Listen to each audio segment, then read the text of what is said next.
Good evening, and on behalf of Rose Hagen, the head of school, and Michael Fox and the Joseph Fox Bookstore, I'd like to welcome you to Friends Select School.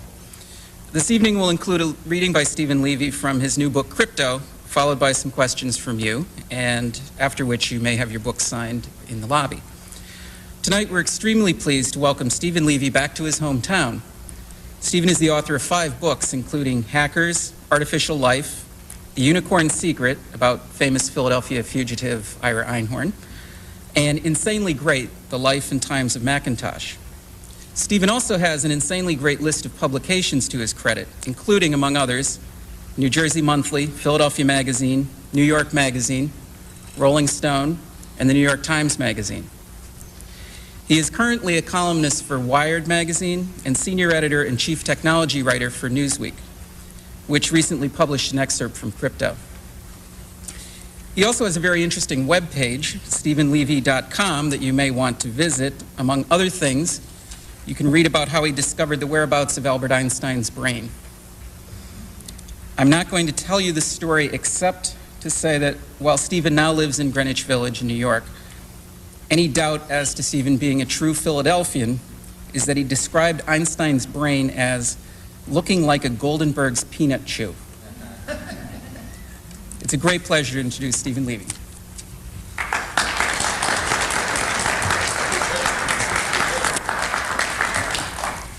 Thank you, and thanks to the Friends Select School and Joseph Fox for sponsoring this. It's kind of funny. I found out later that I didn't know this in advance, that when you write about Goldenberg's peanut chews, they send you a big box of Goldenberg's peanut chews. So it took a few years for the Goldenberg's detectives to figure that out, but I did receive a giant box of Goldenberg's peanut chews, which I haven't finished yet. So if you let me know, I probably could spare a couple of those. Or the size of Einstein's brain. It's not exactly get ringers for it. Anyway, I'm going to talk today, as was introduced, about Crypto, my 5th book. And it's always a difficult process to figure out what you want to write about. Each book is sort of a leap of faith. You're going to spend a couple of years doing it, and you really want to be sure to pick the one that's going to keep you interested and one you hope is going to at the end of your journey. And back in 1992, this is not a book that was written on Internet Time, I came across a conference in Washington, D.C. With a panel discussion about cryptography and these issues about this field of cryptography. I hadn't known very much about it. I was looking for another book to do. I just finished a book called Artificial Life. And it was drawn in by the discussion. It wasn't a technical discussion, it was a political discussion. On one hand, there was this guy who was representing the Electronic Frontier Foundation, which was sort of a digital activism group. And he was arguing that we should liberate this stuff called cryptography for the privacy of all the people. And this guy's name was John Podesta. And on the other hand, were people from the government saying that we should suppress this because our national security depends on us not getting this stuff into the mainstream.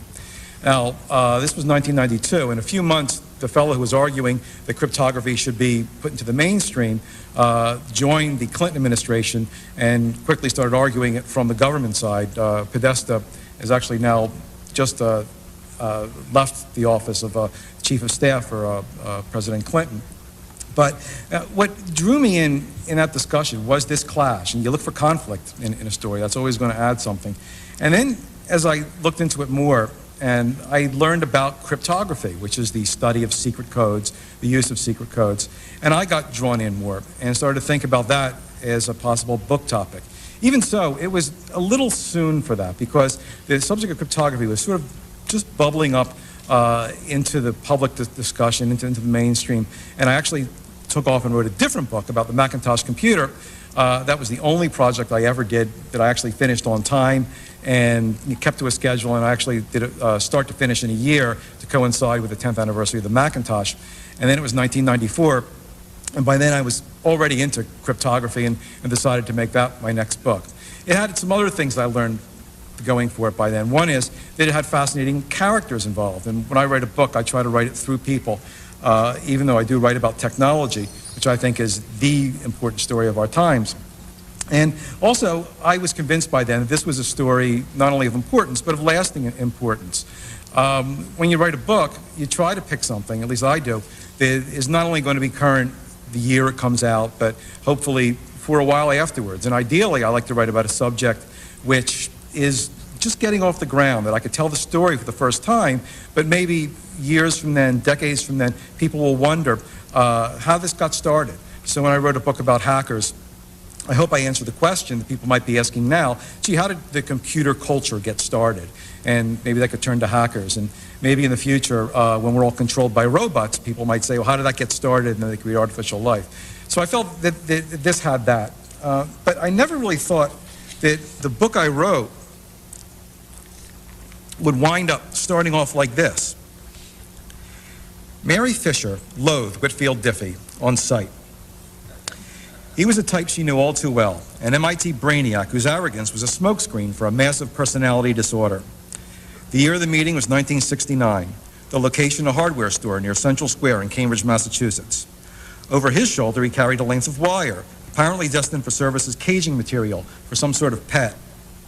This was a typical purchase for Diffie, whose exotic animal collection included a 9-foot python, a skunk, and a rare Genetta, a furry mongoose-like creature whose gland secretions commonly evoke severe allergic reactions in people.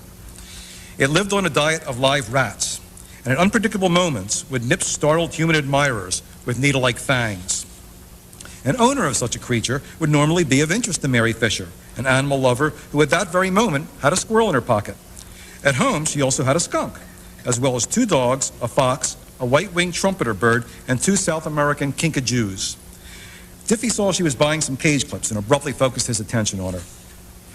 In future years, Whit Diffie would be known, extraordinarily well known, as the co-discoverer of public key cryptography, an iconographic figure with shoulder-length blonde hair, Buffalo Bill beard, and bespoke suits cut by London tailors. But back in those days, he was a wiry, crew-cut youth with the angriest face I've ever seen, Fisher says, and immediately began peppering Mary Fisher with questions. You keep exotic animals? Then you'll need this, and this, and this. He took things out of her hands and put other things in as he lectured. His rudeness appalled Mary, but she hadn't yet cracked his code. Now, that might be an unusual way to begin a book about cryptography, which after all is, this ancient field based on now mathematics and, has a long history, and now it's perceived as sort of technical. But I wanted to make a couple points by doing that. One, as I said, is this is a book about people, and I tell this story through people. And I really think that even when you talk about a scientific discovery, the personality of the person making it actually affects that discovery, just as the way an artist, will affect his or her own work by the personality. But there's another reason for that, and that is, even though cryptography can be perceived as a distant, impersonal subject, I think now that it's something very, very personal. I think it's personal when you send an email, and you send it, whether it's to a lover or whether it's to a colleague in business, that no one else reads that mail. The mail only is read by the person to whom it's intended. I think it's personal when you make a call on your cell phone. Now, those things are very convenient. We use them all the time. But what really happens when we talk is that our words go off into, to bounce against a satellite, to get picked up by radio, and anyone can pick up that conversation. I actually used to know someone who used to drive around Silicon Valley with one of those scanners you can get. They used to be legal. Now they're illegal to get a scanner that can pick up cell phone conversations. But it's really easy to get an old one or get one altered that you can still pick up the conversations. And this person would happily drive around Silicon Valley, listen to conversations as people, these CEOs, drove around on their car phones, and they made deals, and they made acquisitions, and they decided to talk about their new products. And this person went and sold information to their competitors. That stuff is personal. I think your medical records are personal.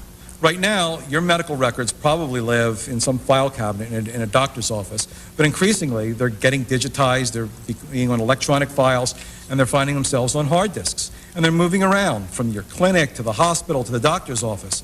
And it's very personal what's in that. Maybe it's news about an abortion or cancer, and it's very important and personal. Who knows about that? Your money is personal. how you spend it, how much you make, and whether every penny can be traced, to the person you spent it. That's something personal, and that's something that's affected by cryptography. So in our age now, this subject, which was once distant, is now very, very personal.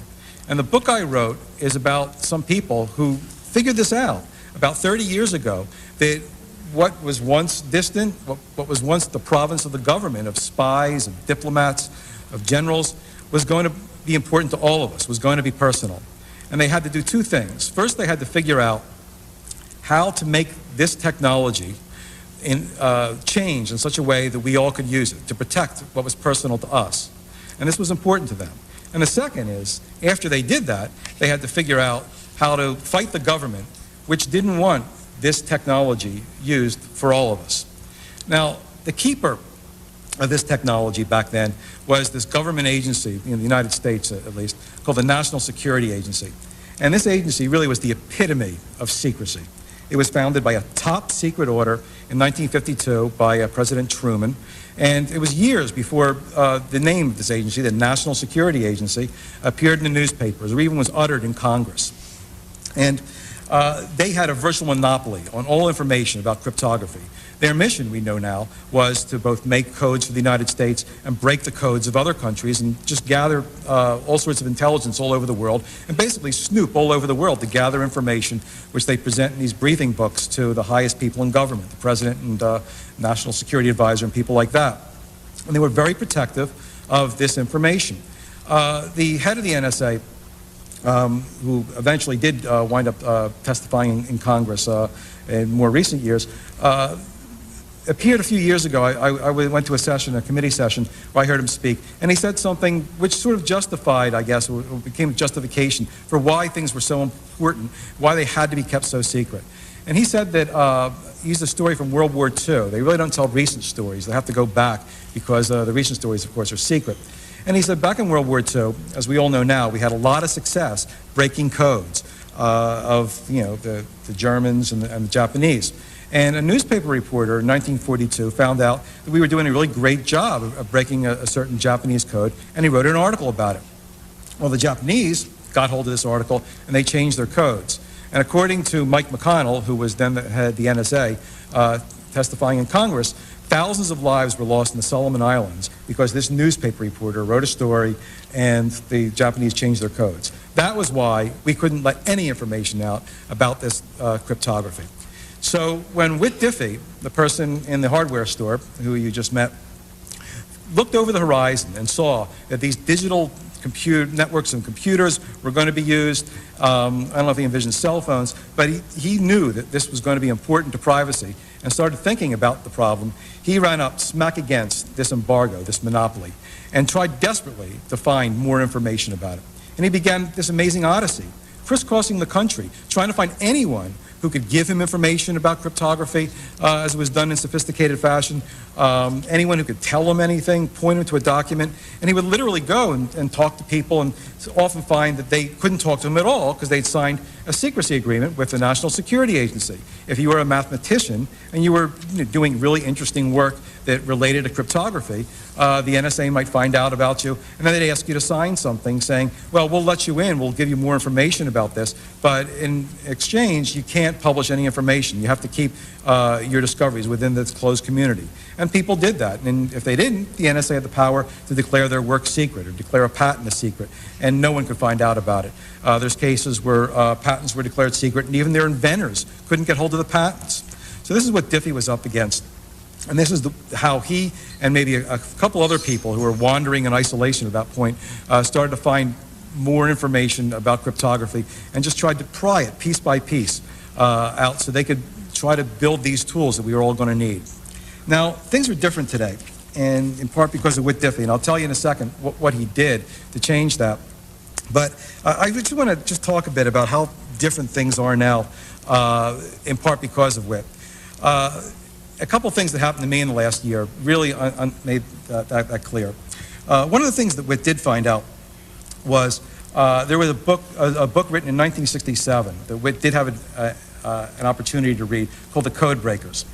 And this was a great book about the history of cryptography back from ancient times. and it was very valuable to him. But when this book came out, of course, it had a chapter about the NSA, and as a result, the government wasn't too eager to see it come out. So they got an advance copy of the book, and they, the director of the NSA, a guy at the time in the 60s, a guy whose name never appeared in the newspaper, went to New York to actually ask the publisher not to publish the book. This guy, Marshall Carter, a lieutenant general, went to Little Brown and said, listen, this guy Kahn, he's no good, and he said these horrible things about David Kahn, and tried to get the book stopped. And to its credit, the publisher didn't stop it. Though Kahn told me once over dinner that he felt it wasn't because of free speech that Little Brown stood up to the government, but because they put some money into the book, and they just didn't want to lose the money they'd invested into it. And since I know a little bit about publishers, that really rang true. But, it's just stuck in my mind a couple times in the last year, thinking about how different things are now, particularly about a year ago, maybe a little more, when I went to interview someone from the NSA, which is sort of a switch. And in those rare times when you get to interview someone from the NSA, you're not allowed on the grounds. The NSA itself in Fort Meade, Maryland, is surrounded by this triple electrified fence, and generally reporters don't go in there. But they have you meet them at this place just in the grounds of the NSA called the National Cryptologic Museum. Has anyone ever been there to the National Cryptologic Museum? There's maybe one hand. It's sort of hard to find. You have to take the exit off the highway that says NSA restricted, don't go here. But it's next to a gas station, and it's actually a nice building. And the National Cryptologic Museum is really the NSA museum, which is quite a switch from back to the way things were 30 years ago. And they have some things honoring some of their people and talk a bit about codes. And I picked up one thing which certainly didn't exist 30 years ago, called the National Cryptologic Museum Children's Activity and Coloring Book. And this is kind of switch. They have a little logo of the Center for Cryptologic History with a quill and a key and lightning bolts. And there's things you can color.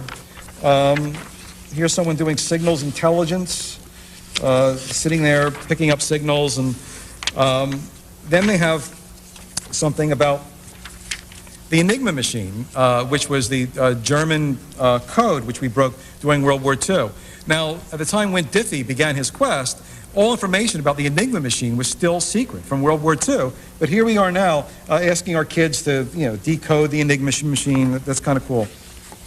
I always wondered whether there was some chip embedded in here that maybe if some kid got all the questions right, something would go off in a recruiting office in the NSA, and they'd follow you through high school and college and ask you to join the NSA. And another thing I picked up was the National Cryptologic Museum Activities book, which I found was interesting. It's a little more advanced puzzles in here. And they had a section here called Famous People in Cryptology from the museum's exhibits. And one person was interesting. It's David Kahn. And it says, he wrote the Code Breakers. And it didn't say, we tried to kill his book, but that was in there too. Another event which made me realize how different things were happened just a few weeks ago when I was preparing the excerpt for Newsweek for crypto. Being at Newsweek, I really had the opportunity to make sure that we gave it a nice presentation. So I talked to the people in the art department, and I said, let's make this look really nice. They decided to send a really great photographer, Brian Smale, to do sort of a photo gallery of some of the people in the book. So we took a picture of Whit Diffie, and he went off to California and took a picture of Phil Zimmerman, who wrote the Pretty Good Privacy Program, and he went to Boston, and he took a picture of Ron Rivest, who's another great cryptographer who made an important breakthrough, and Ray Ozzie, who was the creator of Lotus Notes, who used cryptography in there. But I thought it would be a good idea if he took a picture of this guy named Clinton Brooks, who was at the NSA. Now, Clinton Brooks made a contribution by being the father of the Clipper chip, which a lot of people were extremely suspicious of, and it was actually an ill-fated government plan that I write about here. But in his own way, I think Brooks made a contribution, and he did it for patriotic reasons, and I hope I treated him sympathetically in the book. And I thought it would be great if we got a picture of him. So I told the photo editor to call the NSA and see if we can get a picture of Clint Brooks, realizing it was a little unusual. So about 10 minutes after my photo editor called and asked for this picture, my phone rang in my office at Newsweek, and it was the Public Relations Department of the NSA, which is kind of a switch in itself. It's something they didn't have 30 years ago. But over the years, I have talked to the PR department of the NSA, which isn't like many public relations departments. They really don't exist to hold press conferences and talk about what they do, but they do deal with the press in sort of a constrained way. Typically what they ask you to do when you have questions about the NSA is to fax your questions out to them, and then they fax you a response that's unattributed and written in sort of this group speak that is very difficult to extract any one or two sentences from. The first time I did this, I was writing an article for Wired about this group called the Cypherpunks, and I sent them a group of questions thinking I would get some answers, but it was impossible to extract any sentence from the answers, so it being Wired, they had a lot of space to run, we just ran their whole reply there and let people decipher for themselves. But the public relations department was calling me, and they said, well, we hear you want to take a picture of Clint Brooks. And I said, yeah. And they said, well, and this is an excerpt for your book that's coming out? I said, that's right. And they said, well, can you send us an advanced copy of your book? And that just struck me as, wow, I thought back to David Kahn, who they had a copy of his book months beforehand. And here it was, all the time I was writing my book, I figured, gee, the NSA, they're going to have a copy of my book before I wrote it, probably. And at the very least, I wouldn't need to make backups because they'd have the latest version. But here it was, and the book actually had been circulating in uncorrected proofs for a couple months, and they hadn't got a copy, and even if you went to Amazon.com for a little while, to my chagrin, if you went to pre-order the book, it wasn't available yet, but some people with the uncorrected proofs had actually sold their copies to book dealers who were then putting it up for sale underneath you could pre-order the book. So the NSA certainly could have got a hold of it then, but I actually found it quite encouraging that they didn't have a copy of my book at that point. And certainly made me think how far we've come that, from a total monopoly on the NSA to a thriving open community like we have now. And the breakthrough that made that happen was the one that Whit Diffie made called public key cryptography. How many of you know about public key cryptography? There's a few. I'll explain it really briefly because I think it's an amazing concept. I call it, in my book, the most important advance in cryptography in 500 years. David Kahn I spoke to just the other night, and he said, well, I think you should make a correction. I think it's the most important advance in cryptography since the invention of cryptography, which was pretty impressive. Before Whit Diffie, before this breakthrough, there was only one way to do this practice of cryptography, and that was you would have a message. I'd have a message that I want to send, say, to the back of the room. Someone sitting there in the back of the room. In order to do this, I would have to have this key, which is a recipe for scrambling up the words in my text in a way that the people in the middle, if I wanted to pass this in the back, couldn't read it. And the person in the back would have to have a copy of that same key to reverse the process. So I would take my key, the symmetrical key, because we both need the same one. I take my document, use it, scramble up all the words, and it would be called what's called ciphertext.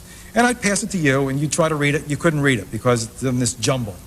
And you'd pass it back there. No one in between would be able to read it except the person in the back, only because that person has that same key. But there's a problem with that. In order to get that key, in order for both of us to have that key, we would have had to meet beforehand to securely exchange that key. I'm not going to put that key with my message because if you get the message, you're going to say, I can't read this. Oh, but here's the key, and I'm going to use the key and unscramble it. And you'll be able to read it, and you'll be able to read it, and you'll be able to read it, and everyone will be able to read the message that I want to keep secret. So maybe in this room, we could meet beforehand and have a key. But what if I wanted to do things like electronic commerce or communicate with all sorts of people, all over the world? It's going to be difficult for me to have secure exchanges of those keys, to meet everyone individually.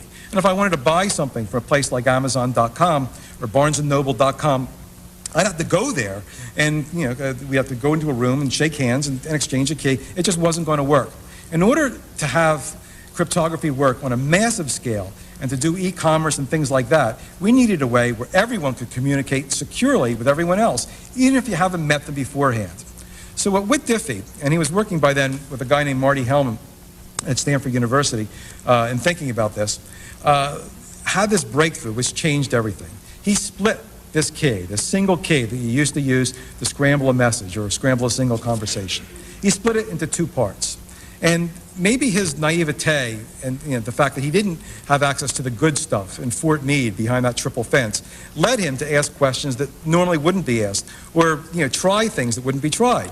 Because when you split this key into two, and in his vision, everyone had their own key, which we split, separated at birth into a key pair, he figured one part of this you could give out to anyone, which was really counterintuitive and sort of a heresy when it came to cryptography, because in cryptography, normally, everything's secret. How can you give part of your key away?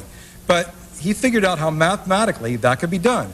So I've got this key split into two parts. One part you could give away. I can give away to every person in this room. It's my public key.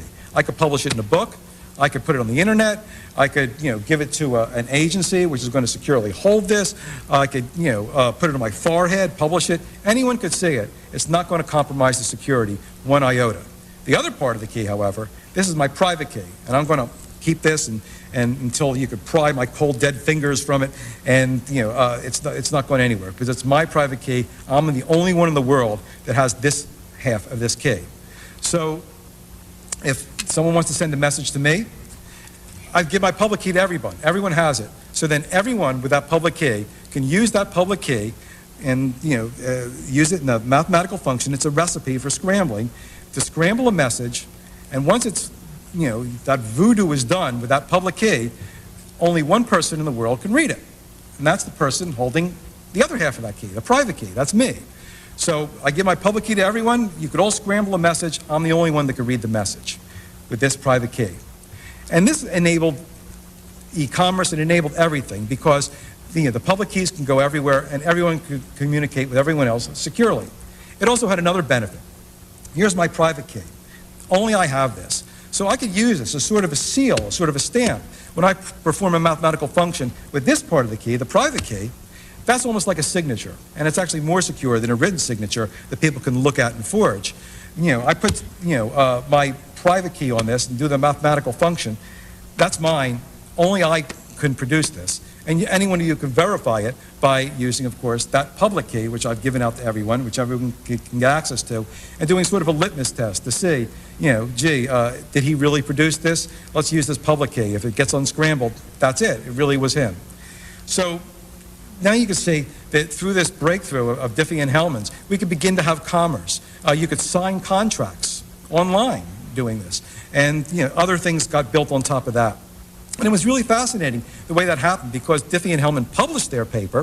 A few months later, three guys from MIT, Ravesh, Shamir, and Edelman, came up with a really elegant way to implement this system, and they published that. And then other people looked at that, and they came up with other schemes for things like digital time stamping and schemes for digital cash and all sorts of other ideas based on this breakthrough. And you had a thriving community within a few years that actually gave the government fits because all of a sudden the monopoly was gone and things were very, very much different.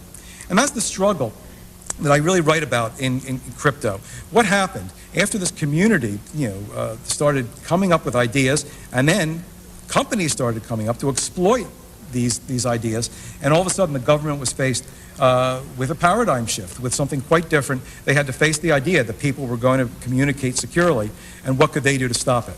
As it turned out, they had plenty of weapons at their disposal, and there was a battle that took place over the last 2 decades that happily resulted, just about a year ago, with the government raising the white flag and letting us get hold of the strong cryptography, the encryption that we could build into our systems. And we're beginning now to see those in our products. And companies like Microsoft and Lotus can now build those into their products in the strongest sense. So there were a couple problems that I had, though, in trying to tell this story in such a way where I got it right. And for a few years, I was really worried about one of the problems, which was the if you knew what we knew problem. Now, during the time this battle was raging, I was talking to people on both sides of the issue, the people who wanted cryptography to run free, and they were talking about this joyous world of crypto anarchy, where everyone would have very secure codes and everything would be protected. And on the other hand, there was the government saying that, gee, if this happens, we're all going to be at risk. The terrorists were going to get hold of it, the child pornographers, the money launderers, and it's going to be very, very dangerous, and you're going to be sorry that this happens. And it was very difficult to determine really who was right, because as you talk to the people in the government, sooner or later they would get to the point where they'd say, you know, if you knew what we knew, you would understand that we're 100% right, and you know, that's the end of the case. And what they knew, of course, was classified information. They had access to all sorts of stuff that was classified that, you know, people couldn't see without top security clearances. And, you know, they said, because we know this and you don't, you know, only we can make these decisions. And the people on the other side just dismissed this stuff, and they said, well, of course they're going to say that. It doesn't mean anything. But I really worried about that, because it's quite possible that if I knew what they knew, I might agree with them. But how was I going to know that? They're not going to give me a classified, you know, status. I'm not going to sit in the room and hear all the top secret stuff. And even if I did, what good would it be? Because I'd like to write about this, and they're certainly not going to give my everyone who reads my book a security clearance. So I worried about this, and I, you know, heard all these stories about how people in Congress sometimes would question the NSA or get a little frisky in questioning the budget of the intelligence agencies, and then they would quickly take these people, at least legend has it, into these secure rooms, and this cone of silence would come down. They'd sweep the room for bugs, and they would know what they know. You know, the people would, you know, tell them, you know, all the top secret stuff, and then these people, legend had it, these Congress people would leave the room white-faced, whispering to their aides that we've got to give these people whatever we want. And that was what I was up against, and I really worried about it.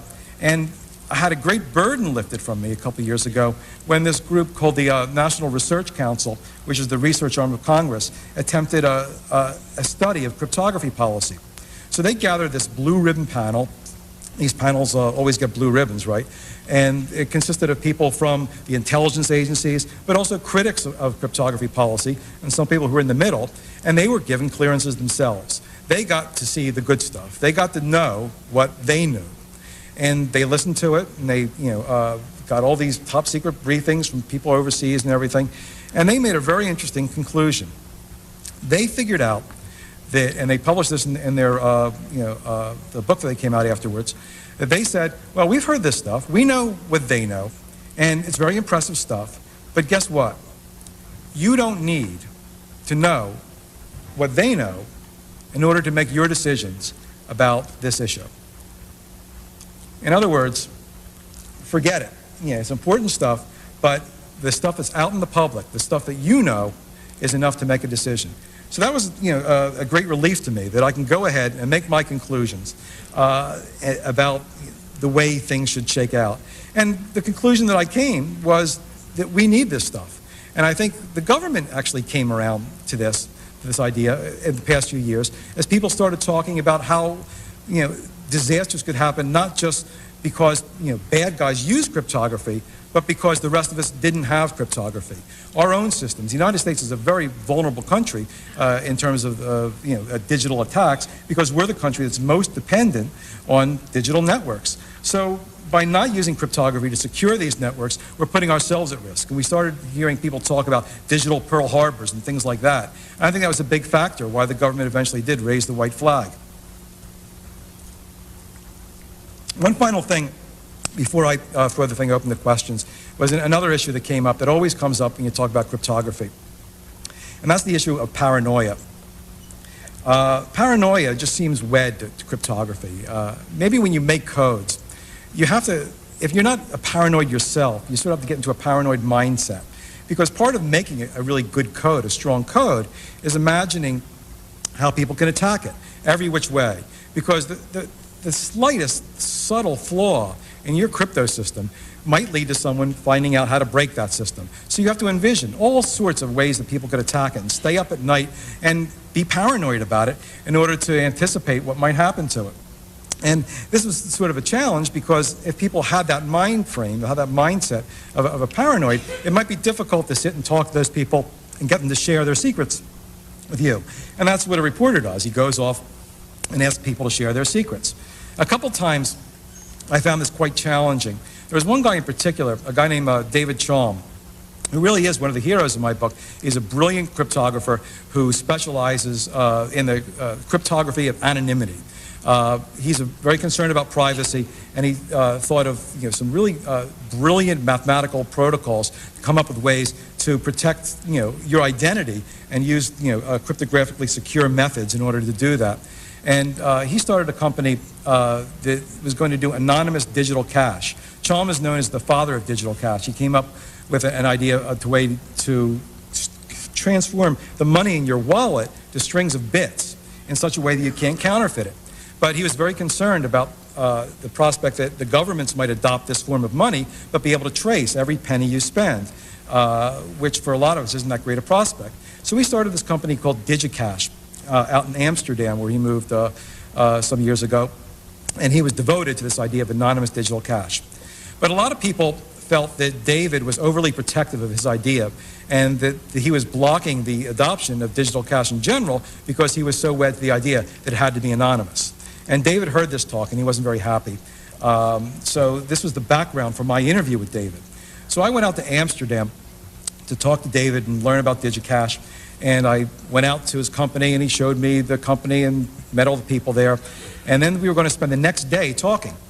I planned, because I was doing an article for Wired, but I was also going to gather a lot of material for crypto. So we planned to spend the entire day talking. So I loaded up with tapes and batteries. You have to be a little paranoid when you collect this information because you don't want your batteries to run out. And I set everything up. We were going to meet at a cafe, then go to the next cafe and go to the next cafe and talk all day. So I set up my tape recorder and David shows up and I'm setting the tape recorder and David says, before you start, I got to say one thing to you. I said, well, what is it, David? He said, people, they say things about me. They say that I'm some sort of privacy nut. They say that I'm some sort of paranoid. They say that by doing this, digital cash and making it anonymous, that I'm just over the edge on privacy. But that's not true.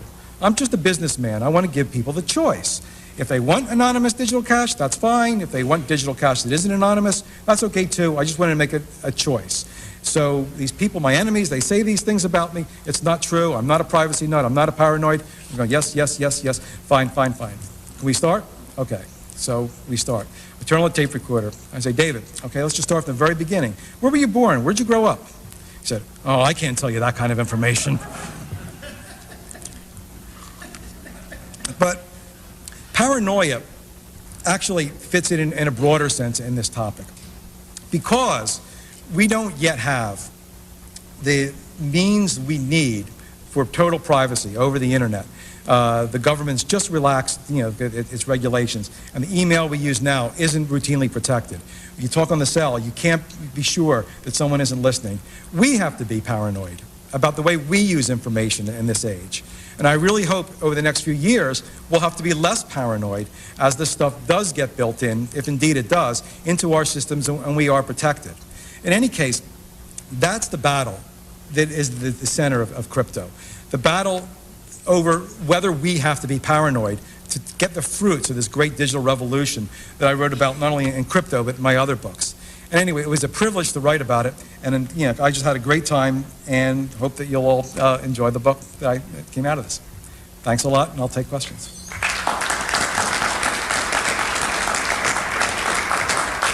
Yeah. For those of us who have basic 21st century computer literacy but are not techies, are there any good user-friendly programs for our computers to use to do our personal email? I used to use one 3 or 4 years ago called Puffer. I don't know if you know that one. And it was kind of like the public key thing that you described. I had a password that I shared with someone, so right. We could each, it just went like gibberish, and then we could descramble it. Is there anything like that now? Like if I wanted to communicate with somebody and we could share a password or whatever Right, there's a number of programs you could use. Pretty Good Privacy, which is the program originally invented by Phil Zimmerman and given out, now is a commercial product. You can get that. The RSA company, which was originally founded by the 3 MIT professors, went through a couple changes in ownership, and now it's once again called the RSA company. They sell software that does that. The difficulty is, of course, that you have to install it yourself and put it on your system and learn to use it. And it's not all that hard, but it's not as simple as just having it built in. And the second problem is, of course, that anyone you communicate with also has to go through the same process.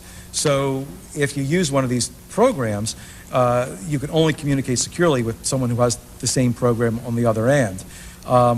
Microsoft and Apple and places like that are starting to include it in their systems, but until they have the switch automatically turned on, it isn't going to be as easy as it should be for all of us. And I was just at Microsoft last week, and I was talking to the people, and they said, well, there are some problems in setting up the structure, the infrastructure for us to have this, but they're thinking about that, and I think that's really going to be the thing that we want to see. There is a program called Groove Networks, which isn't an email program, but it's a program that lets people work together on the internet that has everything built in.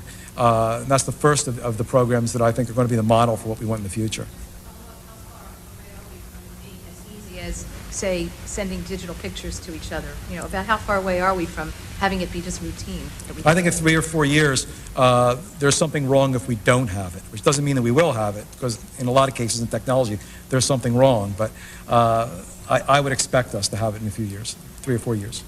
What can you tell us about the law case against PGP? Against PGP? Yeah. Okay. Phil Zimmerman came up with this program called Pretty Good Privacy, which does just that. It does, it scrambles your email. Someone has the other end. They can use, their private key to unscramble that. And he was very concerned about the possibility that the government would outlaw cryptography in the United States.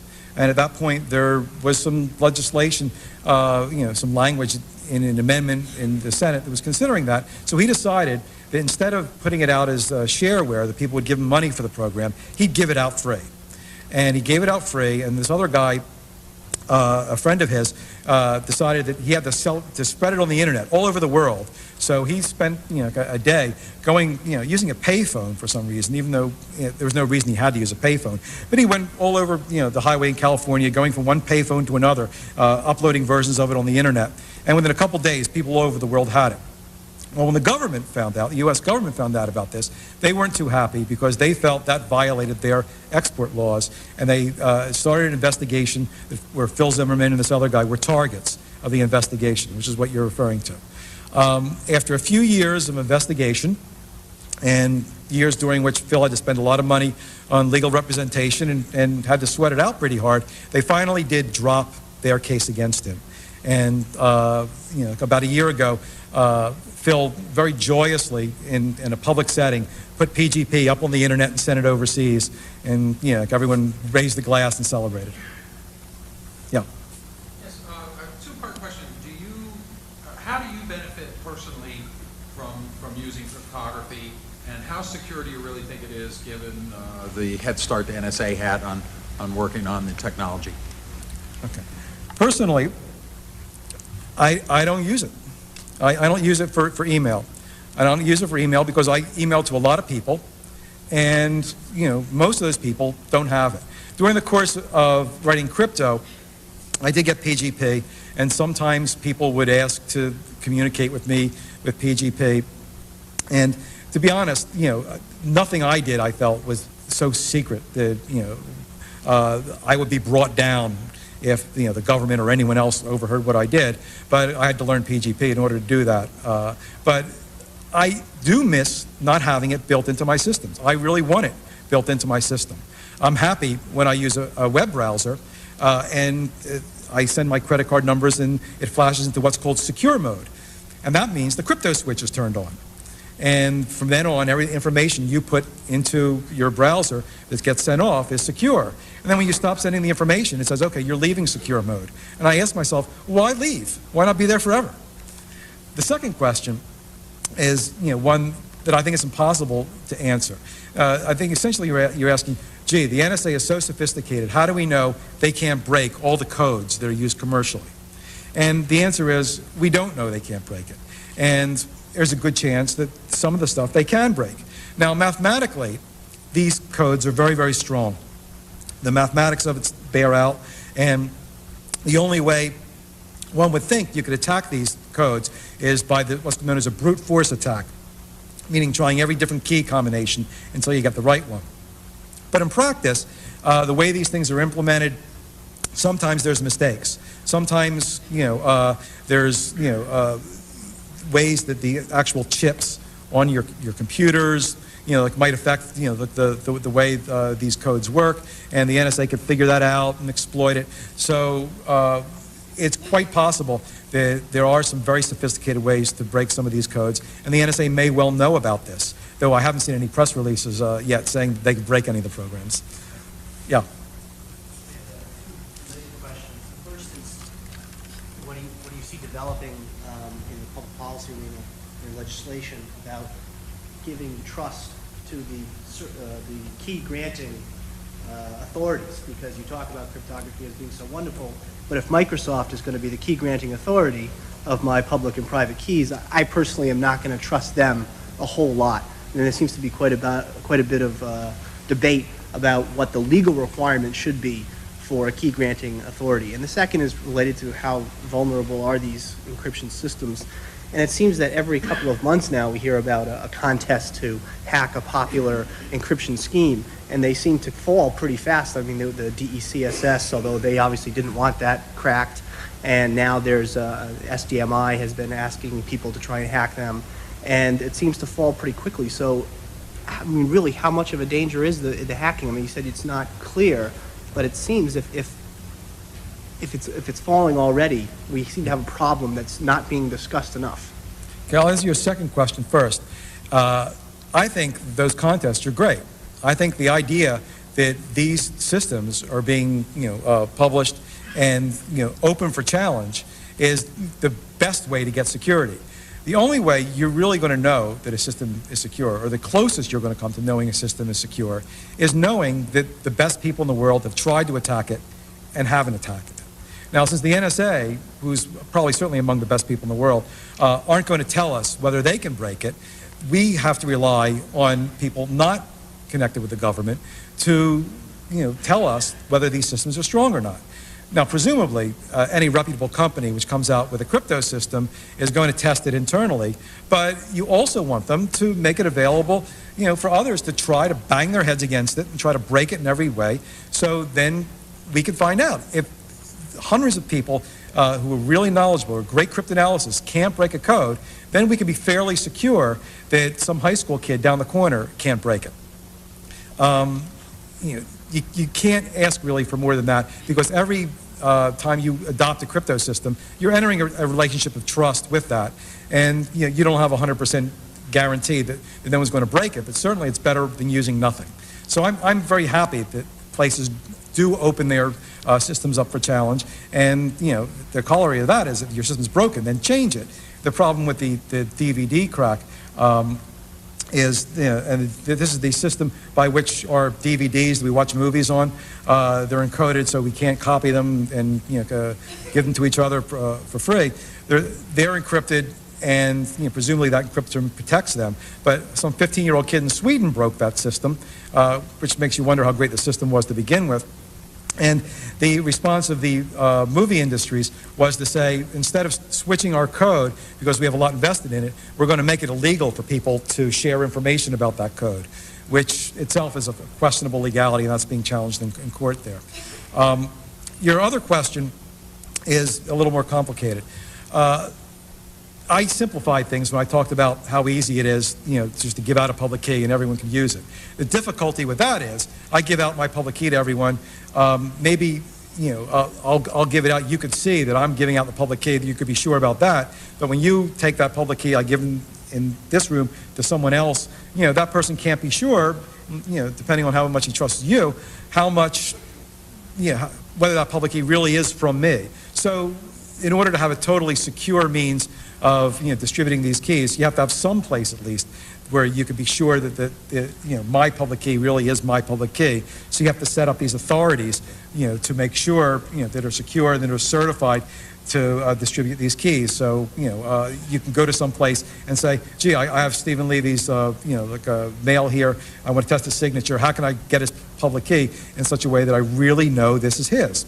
Now, you don't trust Microsoft to do it. A lot of people might trust Microsoft. But ideally, we'll have a number of places, that securely, and with authenticity can store keys. And if you don't like Microsoft, maybe you can go to Lotus, or maybe you can go to the post office. Maybe they'll do that. And there'll be a number of places that could all, store copies of the key. They could be multiple copies. And ideally, you'll find someplace you like to be able to do that. At least that's the way I envision it. You think of cryptographers as usually being so libertarian. At least that's maybe an oversimplification of their position. But when you really dig down to it, when you get to the construction of trust, it's not about an algorithm. It's about something different. It's about the structuring of a trust system built around not just the numbers, but around the people who are going to use those numbers and going to grant certificates. So do you see a tension in that, in the sort of the cyber libertarian ethos versus how it's going to actually be implemented? Well, yeah, there's an absolute tension in that. In the last chapter of my book, I sort of, put a pin in the balloon of the idea of crypto anarchy because it is an ideal, and it's one there is, I think, a certain beauty to on one hand. On the other hand, I think it's unrealistic to think that you can conduct all your business in a cryptographically protected cyber world and somehow permanently avoid all sorts of authorities. You've got a body in the real world that can be arrested and put in jail if you do some really horrible things. And I don't think that you could expect cryptography to protect you from consequences there. In terms of key distribution, Phil Zimmerman did a very innovative thing. He envisioned a way that you could do without these authorities, where you have this web of trust, where, to use the example I used before, okay, everyone can trust what I give you in this room, you see me, but if I give it to you and you have a friend who trusts you a lot, then that's a pretty strong degree of trust there. So he envisioned that web of trust where if you really trust someone and that person has a reputation within the community of being trustworthy, then I could trust that key. And it scaled to maybe a very small community. Maybe it could work for the somewhat larger community, but when you think about the whole world using that, you could see where one untrustworthy person can, gum up the whole works there. So maybe we have to abandon that strict libertarian stance and, and have authorities that are certified by outside agencies there. Yeah. You mentioned PGP, and the latest versions of the PGP are closed source. And the GNU PG is still open source at the present time, and there is a lot of concern in the community that the closed source PGP might have a backdoor thrown in, and there's a lot of people in the community that believes no, the source should stay open, so that you know that there's no backdoor written into the source because you compile it yourself. Throughout the history of this, almost every crypto system comes under suspicion of having a backdoor, which means some way built in where the creators can get access to the keys. I do a chapter in crypto about the data encryption standard, which was created by IBM. It was really the first code made for widespread commercial use, and wanted to be used privately in some sense too. And the NSA saw this happening and actually took a hand by working with IBM and declaring their design principles secret because they felt that no one should really know design principles about how to make a really good code. But as a result, a lot of people were extremely suspicious over the years about whether this had, one of those fabled backdoors where the NSA could just basically turn on a switch and read all the stuff in there. And, so even for a program like PGP, as your comment indicates, there could be a lot of suspicion there. People want to see the way it's written to make sure there's no backdoor there. Now, Phil Zimmerman, actually, when I talked to him recently, he himself, even though he's still affiliated with a company that bought PGP, is pretty concerned about this issue.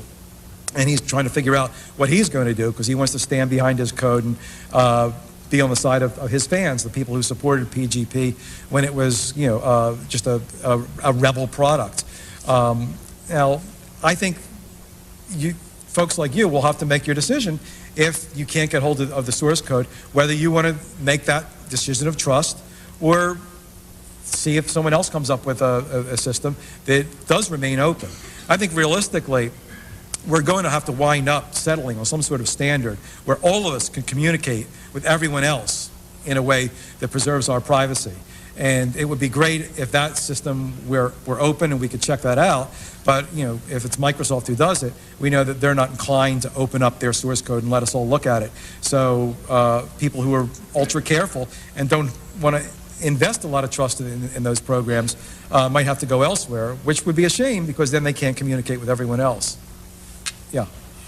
Regarding the issue of technology and paranoia, it would seem that every question that's been asked of you so far is to some degree or another steeped in paranoia.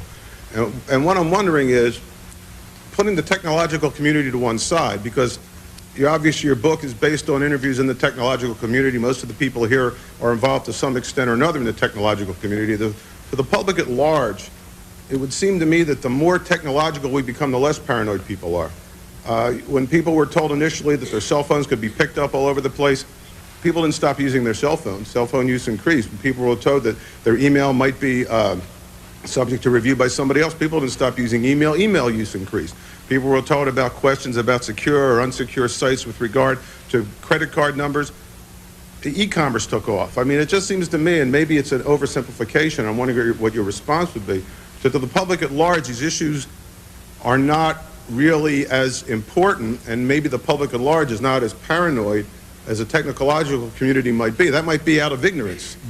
But I'm wondering if you find that this is a concern that's more restricted to the technological community than the public at large. Well, I think there's a paradox in the way people view privacy, and you put your finger on some of it. On one hand, there's a lot of studies done that ask people how concerned they are about privacy.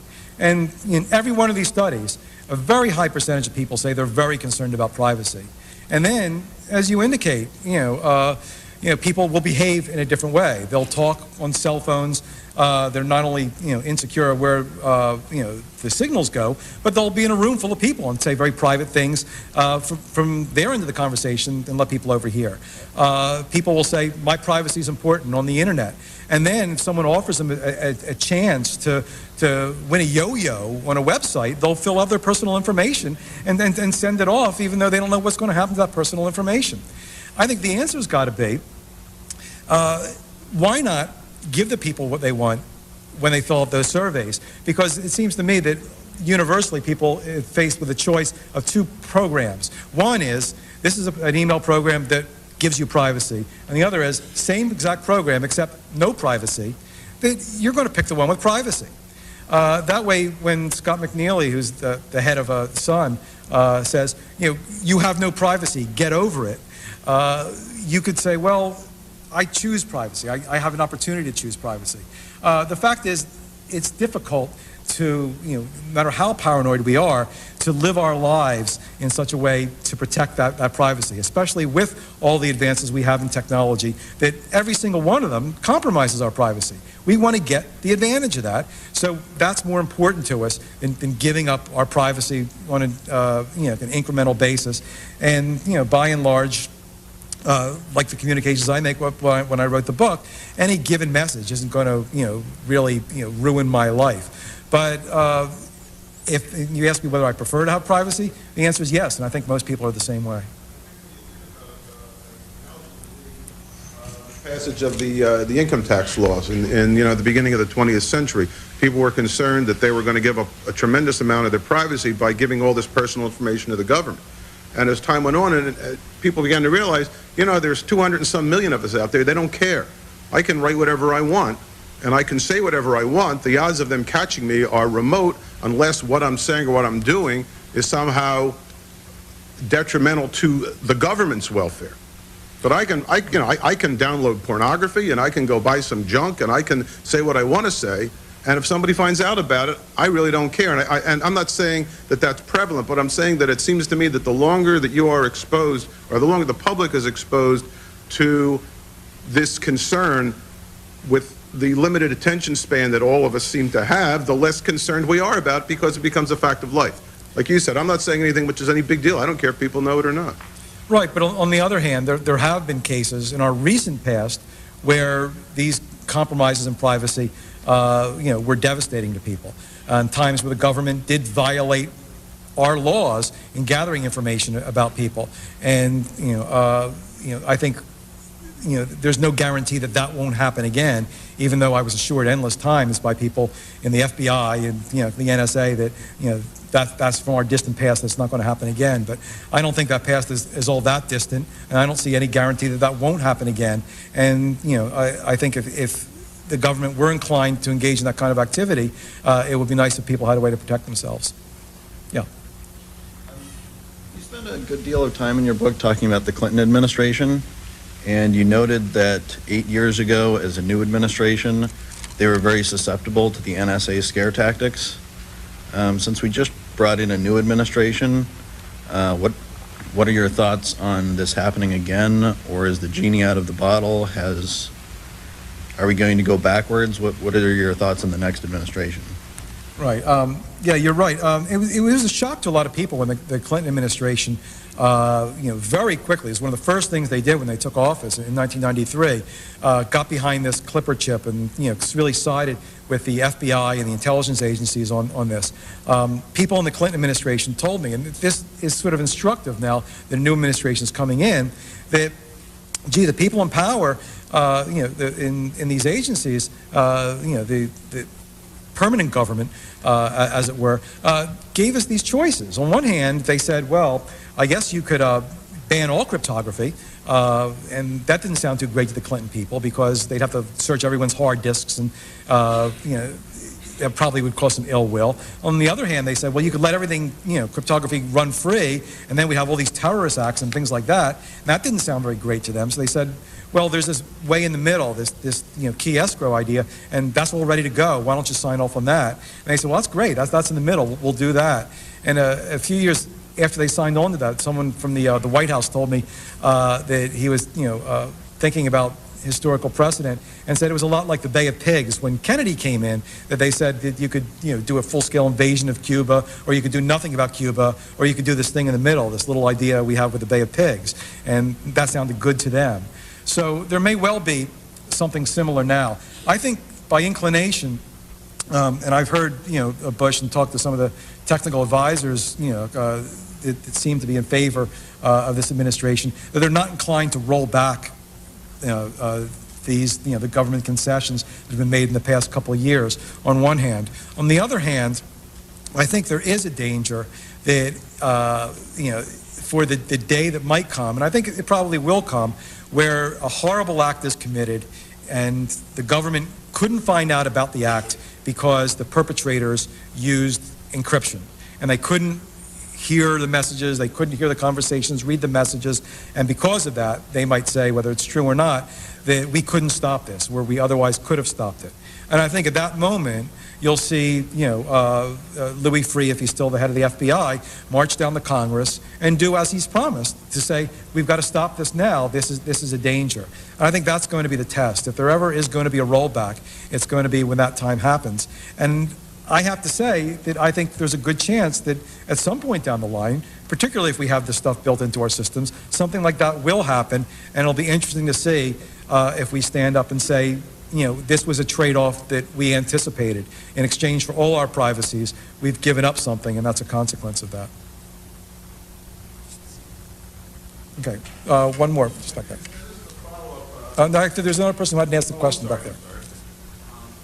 If I'm not mistaken, I believe Great Britain passed a law, at least had a law at some point that, or at least was proposing a law that would have made it mandatory for all computers with encrypted hard drives to have that undone and let the government see upon request or face prosecution. Or, but anyway, my question is, with that and similar things in other countries going on, what do you think is the global trend, both in regulation of encryption and adoption of encryption among ordinary people? Globally, I think countries come down pretty much where you'd expect them to come down on that. The UK is a country that has an official secrets act. They're more restrictive than we are when it comes to free speech issues. So it's not surprising that they would endorse something like that. It's not surprising that China and Singapore isn't dancing in the streets at the prospect of cryptography being built into their systems there. I think as this stuff becomes prevalent, you're going to see a lot of suspicion on behalf of governments, particularly governments that don't have agencies that are going to be able to gather intelligence through other means. And I think that in other countries, they may have to go through the equivalent of the battles that we've been through, and maybe with different outcomes. But I think if this stuff is being built into standard worldwide systems, it'll still be tough to stop. And you might see, things like countries like China refusing to go along with global standards if they're that unhappy with the protections that are built into systems like Microsoft's. Thank you. Is this ancient field based on now mathematics and has a long history, and now it's perceived as sort of technical. But I wanted to make a couple points by doing that. One, as I said, is this is a book about people, and I tell this story through people. And I really think that even when you talk about a scientific discovery, the personality of the person making it actually affects that discovery, just as way an artist will affect his or her own work by the personality.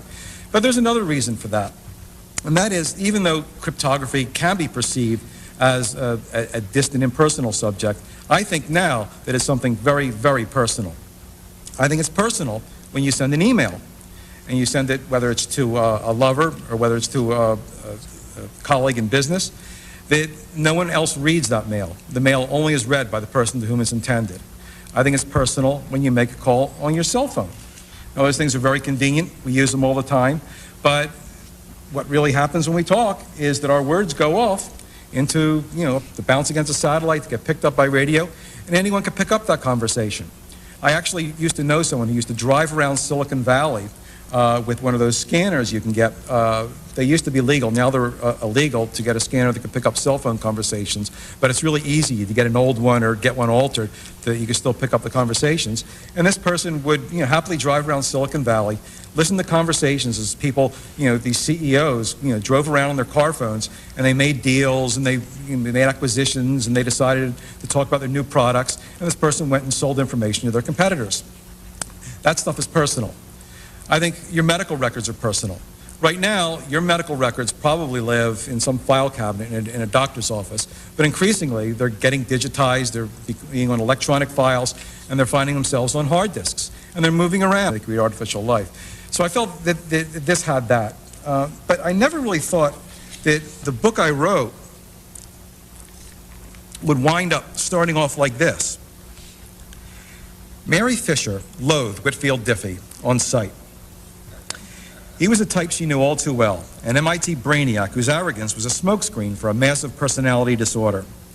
The year of the meeting was 1969, the location a hardware store near Central Square in Cambridge, Massachusetts.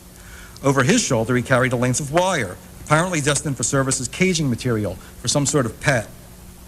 This was a typical purchase for Diffie, whose exotic animal collection included a 9-foot python, a skunk, and a rare Genetta, a furry mongoose-like creature whose gland secretions commonly evoke severe allergic reactions in people. It lived on a diet of live rats, and at unpredictable moments would nip startled human admirers with needle-like fangs. An owner of such a creature would normally be of interest to Mary Fisher, an animal lover who at that very moment had a squirrel in her pocket. At home, she also had a skunk, as well as 2 dogs, a fox, a white-winged trumpeter bird, and 2 South American kinkajous. Diffie saw she was buying some cage clips and abruptly focused his attention on her. In future years, Whit Diffie would be known, extraordinarily well known, as the co-discoverer of public key cryptography, an iconographic figure with shoulder-length blonde hair, Buffalo Bill beard, and bespoke suits cut by London tailors. But back in those days, he was a wiry, crew-cut youth with the angriest face I've ever seen, Fisher says, and immediately began peppering Mary Fisher with questions. You keep exotic animals? Then you'll need this, and this, and this. He took things out of her hands and put other things in as he lectured. His rudeness appalled Mary, but she hadn't yet cracked his code. Now, that might be an unusual way to begin a book about cryptography, which after all, It took a few years for the Goldenberg's detectives to figure that out, but I did receive a giant box of Goldenberg's peanut chews, which I haven't finished yet. So if you let me know, I probably could spare a couple of those. Or the size of Einstein's brain. It's not exactly a dead ringers for it. Anyway, I'm going to talk today, as was introduced, about crypto, my fifth book. And it's always a difficult process to figure out what you want to write about. Each book is sort of a leap of faith. You're going to spend a couple of years doing it, and you really want to be sure to pick the one that's going to keep you interested and one you hope is going to at the end of your journey. And back in 1992, this is not a book that was written on internet time, I came across a conference in Washington, D.C., with a panel discussion about cryptography and these issues about this field of cryptography. I hadn't known very much about it. I was looking for another book to do. I just finished a book called Artificial Life. And was drawn in by the discussion. It wasn't a technical discussion, it was a political discussion. On one hand, there was this guy who was representing the Electronic Frontier Foundation, which was sort of a digital activism group. And he was arguing that we should liberate this stuff called cryptography for the privacy of all the people. And this guy's name was John Podesta. And on the other hand, were people from the government saying that we should suppress this because our national security depends on us not getting this stuff into the mainstream. Now, this was 1992. In a few months, the fellow who was arguing that cryptography should be put into the mainstream joined. Good evening, and on behalf of Rose Hagan, the head of school, and Michael Fox and the Joseph Fox Bookstore, I'd like to welcome you to Friends Select School. This evening will include a reading by Stephen Levy from his new book, Crypto, followed by some questions from you, and after which you may have your book signed in the lobby. Tonight, we're extremely pleased to welcome Stephen Levy back to his hometown. Stephen is the author of 5 books, including Hackers, Artificial Life, The Unicorn Secret, about famous Philadelphia fugitive Ira Einhorn, and Insanely Great, The Life and Times of Macintosh. Stephen also has an insanely great list of publications to his credit, including, among others, New Jersey Monthly, Philadelphia Magazine, New York Magazine, Rolling Stone, and the New York Times Magazine. He is currently a columnist for Wired Magazine and senior editor and chief technology writer for Newsweek, which recently published an excerpt from Crypto. He also has a very interesting webpage, StephenLevy.com, that you may want to visit. Among other things, you can read about how he discovered the whereabouts of Albert Einstein's brain. I'm not going to tell you the story except to say that while Stephen now lives in Greenwich Village in New York, any doubt as to Stephen being a true Philadelphian is that he described Einstein's brain as looking like a Goldenberg's peanut chew. It's a great pleasure to introduce Stephen Levy.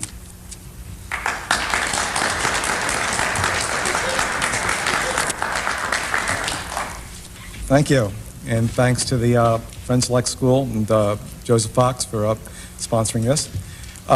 It's kind of funny. I found out later that I didn't know this in advance, that when you write about Goldenberg's peanut chews, they send you a big box of Goldenberg's peanut chews. So the Clinton administration, and quickly started arguing it from the government side. Podesta is actually now just left the office of chief of staff for President Clinton. But what drew me in that discussion was this clash. And you look for conflict in a story. That's always going to add something. And then as I looked into it more, and I learned about cryptography, which is the study of secret codes, the use of secret codes. And I got drawn in more and started to think about that as a possible book topic. Even so, it was a little soon for that because the subject of cryptography was sort of just bubbling up into the public discussion, into the mainstream. And I actually took off and wrote a different book about the Macintosh computer. That was the only project I ever did that I actually finished on time and kept to a schedule, and I actually did it start to finish in a year to coincide with the 10th anniversary of the Macintosh. And then it was 1994, and by then I was already into cryptography and decided to make that my next book.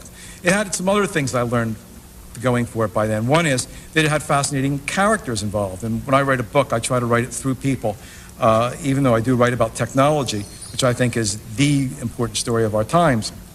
And also, I was convinced by then that this was a story not only of importance, but of lasting importance. When you write a book, you try to pick something, at least I do, that is not only going to be current the year it comes out, but hopefully for a while afterwards. And ideally, I like to write about a subject which is just getting off the ground, that I could tell the story for the first time, but maybe years from then, decades from then, people will wonder how this got started. So when I wrote a book about hackers, I hope I answered the question that people might be asking now, gee, how did the computer culture get started? And maybe that could turn to hackers. And maybe in the future, when we're all controlled by robots, people might say, well, how did that get started?